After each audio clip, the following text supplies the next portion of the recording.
Et nous sommes plusieurs à ne pas vouloir faire mine d'être fiers et méritantes d'obtenir ce diplôme à l'issue d'une formation qui pousse globalement à participer aux ravages sociaux et écologiques en cours. Nous ne nous considérons pas comme les talents d'une planète soutenable. Nous ne voyons pas les ravages écologiques et sociaux comme des enjeux ou des défis auxquels nous devrions trouver des solutions en tant qu'ingénieurs. Nous ne croyons pas que nous avons besoin de toutes les agricultures. Nous voyons plutôt que l'agro-industrie mène une guerre aux vivants et à la paysannerie partout sur Terre. Nous ne voyons pas les sciences et techniques comme neutres et apolitiques. Nous pensons que l'innovation technologique ou les start-up ne sauveront rien d'autre que le capitalisme. Nous ne croyons ni au développement durable, ni à la croissance verte, ni à la transition écologique, une expression qui sous-entend que la société pourra devenir soutenable sans qu'on se débarrasse de l'ordre social dominant. AgroParisTech forme chaque année des centaines d'élèves à travailler pour l'industrie de diverses manières. Trafiquer en labo des plantes pour des multinationales qui renforcent l'asservissement des agricultrices et des agriculteurs. Concevoir des plats préparés et ensuite des chimiothérapies pour soigner les maladies causées. Inventer des labels bonne conscience pour permettre aux cadres de se croire héroïques en mangeant mieux que les autres. Développer des énergies dites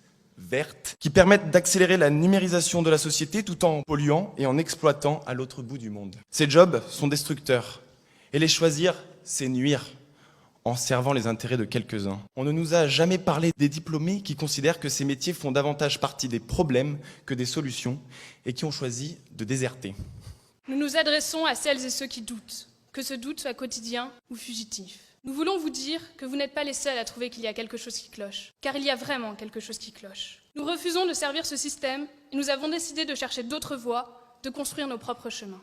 Vous craignez de faire un pas de côté parce qu'il ne ferait pas bien sur votre CV, de vous priver de la reconnaissance que vous vaudrez une carrière d'ingé agro. Mais quelle vie voulons-nous? Un patron cynique? Un salaire qui permet de prendre l'avion?